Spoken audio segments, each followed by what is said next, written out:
Coba bayangin, seluruh dunia bisa beda bahasa, beda budaya, bahkan bendera.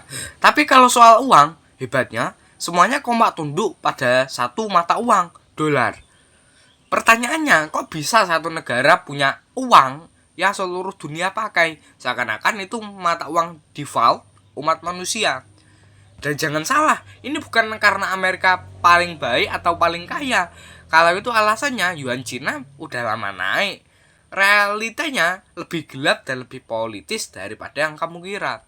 Hidup Jokowi! Jadi halo semua, aku Jawari dan selamat datang di channel Jarang Diceritain. Tepatnya di segmen Jarang Diceritain Society. 1.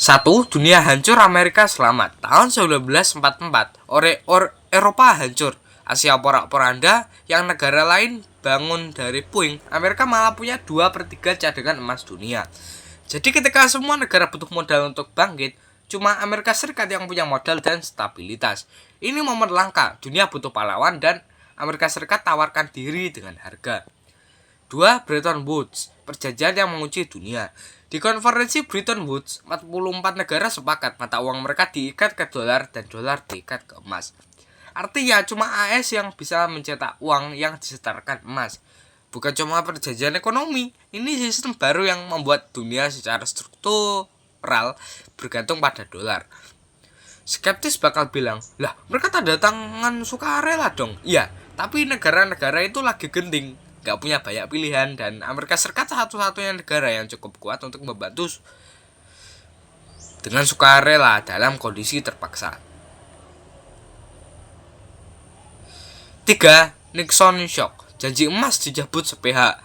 Tahun 1971, Amerika Serikat sadar mereka gak bisa lagi menahan janji menukar dolar dengan emas karena cetakannya kebanyakan. Lalu apa yang mereka lakukan? Mereka mencabut sendiri sistem yang mereka buat. Mestinya ini akhir dominasi dolar, tapi tidak. 4. Petrodolar, jurus gila yang tidak banyak diomongkan. Amerika Serikat dengan deal dengan Arab Saudi, semua minyak di dunia harus dijual pakai dolar. Sebagai imbalannya, Amerika Serikat melindungi kerajaan Saudi. Karena semua negara butuh minyak, otomatis semua negara butuh dolar. Ini bukan sistem ekonomi, ini sistem ketergantungan strategis. 5. Dolar didukung kekuatan militer, IMF, dan Bank Dunia.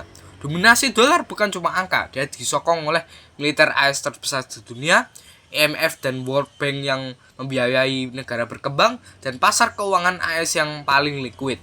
Intinya, bukan cuma orang yang percaya dolar bernilai, mereka dipaksa mempercayai oleh struktur global. 6. Kenapa sampai sekarang masih bisa bertahan? Meski ada dedolarisasi, Cina naik, BRICS makin keras, semua orang masih pakai dolar. Kenapa? Karena mengganti mata uang dunia itu kayak ganti operating system planet. Ribuan kontrak internasional, sistem banking, hutang luar negeri, perdagangan komoditas. Kalau kamu ganti OS dadakan, seluruh server global bisa crash. Jadi kenapa dolar jadi mata uang dunia? Karena AS memanfaatkan momen desain sistem lalu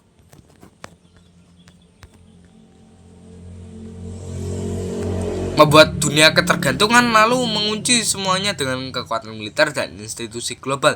Bukan kebetulan, bukan karena Amerika hebat, tapi karena mereka membangun struktur yang membuat dunia gak punya alternatif praktis.